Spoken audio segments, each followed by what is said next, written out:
Got a little bitty guitar, probably has a little bitty neck, but still needs work. Stand by.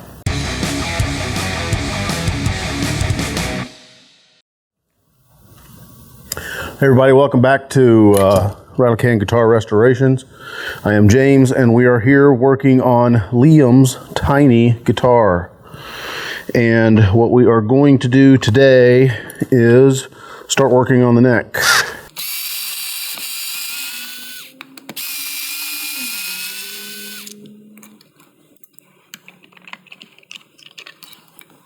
And what I mean when I say working on the neck is we have what is called fret sprout. And that is nothing more than the continued contraction of the wood as it dries out. It shrinks. Well, metal doesn't shrink. And so the metal edges stick out. So all we're going to do is a light dressing of those to get those into shape so that we can then move on to bigger and better things.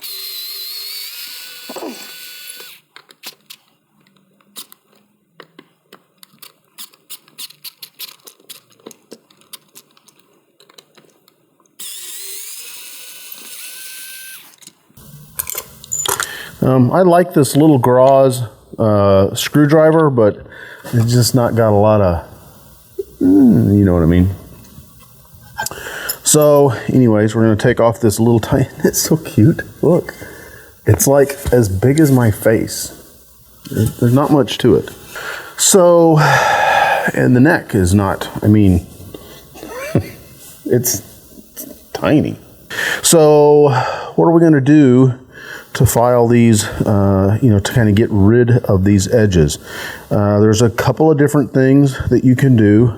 One of these is a fret end file. You can get this from any guitar part manufacturer. I'm going to put it in the vise here. And then let's do this. And then let's do this. There we go. So this is, it's very simple. It is just going like that. And it's grabbing the ends of those.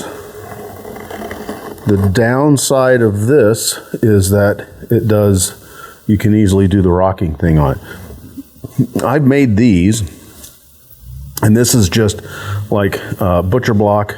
And then this is an old cutting board, and I cut a 90-degree channel down in there, and then I have adapted a file. So what I can do is you put this side against your frets, and then you go like that. And that will keep your 90-degree angle on there. Now, the other thing that you can use is, I've made one of these, it's the same concept, except I have the edge tilted so that I can then put, see now that's grabbing there. So I can put a little bit more of an angle on the boards.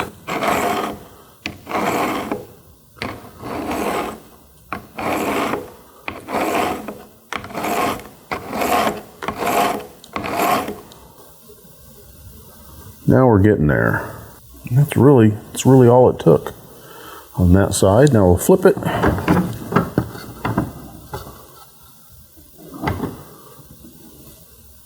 Now we'll do the same thing. We got the 90-degree.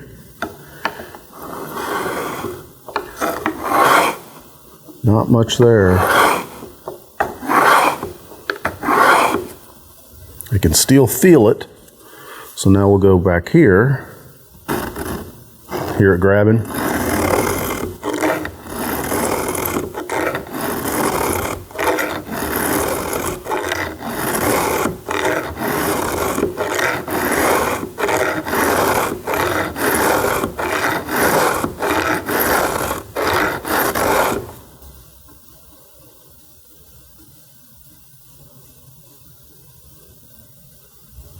Yeah, that's about it. Didn't take a lot.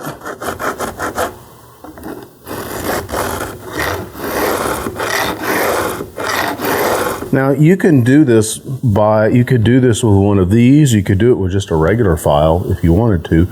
If you were just doing a one-off and you don't feel the need to spend lots of money on tools. I mean, if you're only going to do this once, what's the point, right?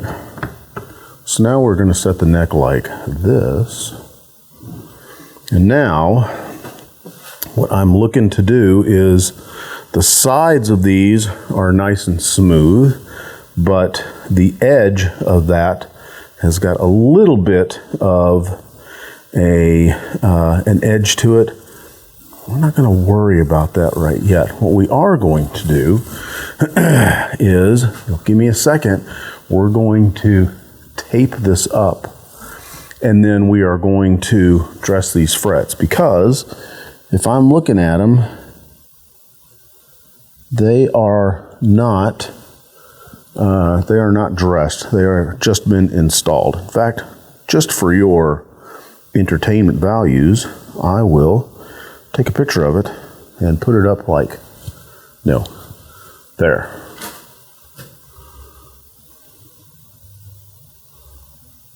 I forgot something. I feel like Chuck Barris from The Gong Show. Most of you will have to look that up. Anyways, what I have forgotten is that in order to dress these frets, I need to check my fretboard, my neck, for flatness. And that would be easy to do if I had a notched straight edge for a 15.3 inch scale. I think that's what it is, which I don't have. So what we're going to do is we're going to make a notched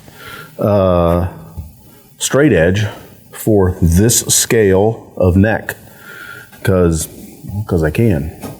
We'll beat boop it out on the 2-axis ProtoTRAK, and then we will make a custom notched straight edge just for this scale, because, with any luck, we might be doing more of these, and if I'm going to do more than one of them, then this will be a handy thing to have. So that's what we're going to do this upcoming week at work/school. So let's talk colors. We know the color is blue. We've seen a couple of color combinations that people have suggested, which I think are entirely possible. There's also the possibility of staining it. We have seen how the black turned out on the Formica caster. And so, let's make sure I get nothing in the frame on the uppy cam.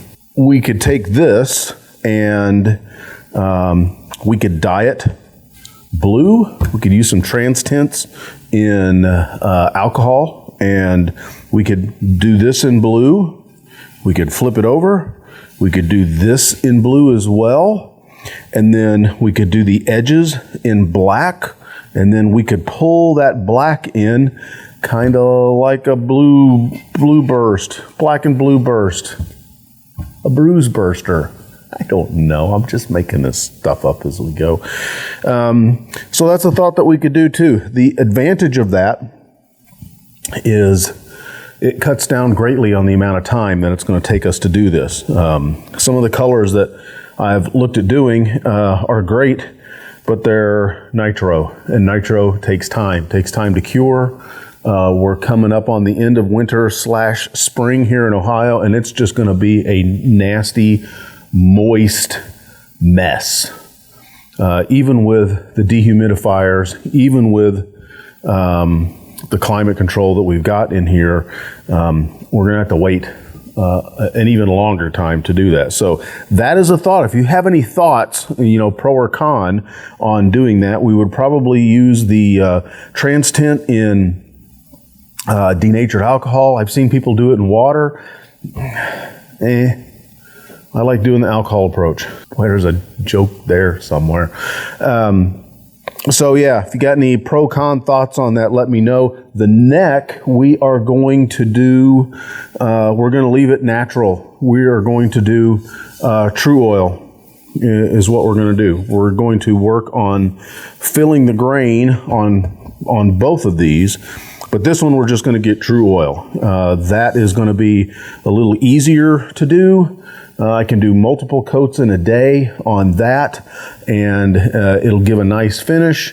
And then that way we only have to worry about doing the color on this one.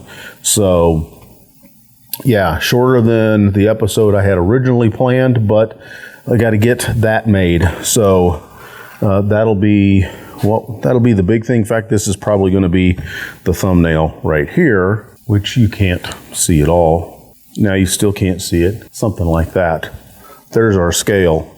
Making tools for making guitars. I will endeavor to show you how I do this. More than likely we'll do it in Inventor.